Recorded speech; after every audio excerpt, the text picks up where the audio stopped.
I've just got one point here that was brought up on a previous podcast, and would like to get your opinion on it. And that is that generational shift. When we see the boomers passing on that are predominantly going to have an unencumbered principal place of residence.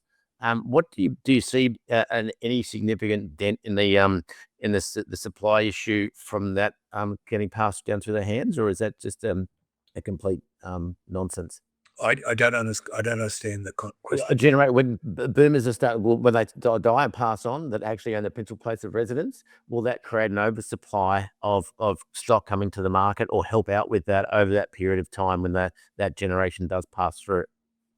Well, first of all, I think that in many cases, a lot of that stock, yes, will be passed on to either their kids or their grandkids. There is a fair bit of evidence to say that any of that type of um, when they pass, what do you call it? Uh, Inheritance is skipping a generation to help the grandkids rather than the children. I know my parents, who are in their mid 80s and quite fit and all the rest of it, have moved to a retirement village, um, and have assets. And they are in both cases passing that on to the grandkids. I'm just a Gen X of just, um, well, Michael, you and Julia, my wife's okay, and and your brother's okay, and so we're not helping you out.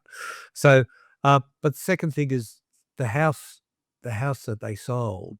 Like recently, the main principal race went to somebody who was just a younger version of them.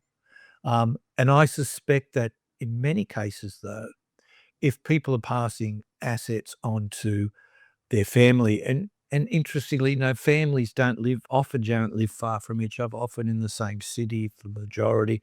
They'll just move into that asset, particularly if they rent or they live in lesser quality home rather than sell that. So I don't see that as being a great opening up of supply. I see that, but I see there's an issue that the house that they're going to sell um, is going to be not suited to some future purchaser, even their children who may have one child, not two, and their grandkids who have maybe decided we're not going to have children because until we could get a roof over our head and upwardly mobile job or income, and for some it's the state of the world and their perception of climate change and racial issues and so forth. We're not doing this. Some of it's also selfish.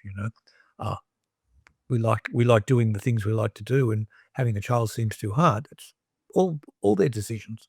Um, no judgment, any of that.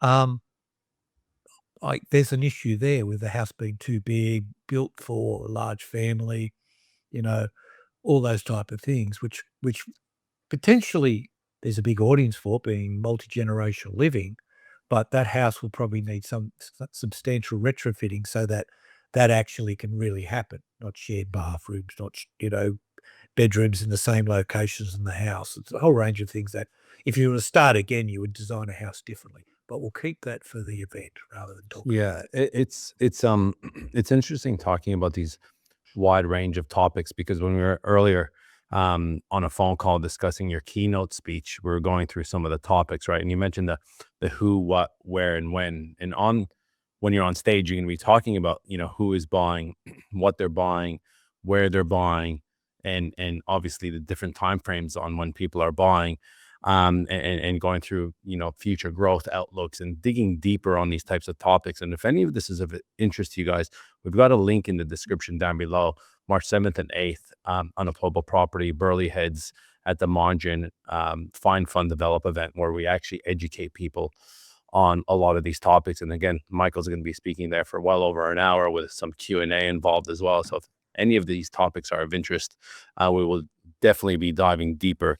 And into those things. apparently, I'm taking you up on your offer for lunch, so I'll be there for longer than just my little speech, so people Yeah, can there you go.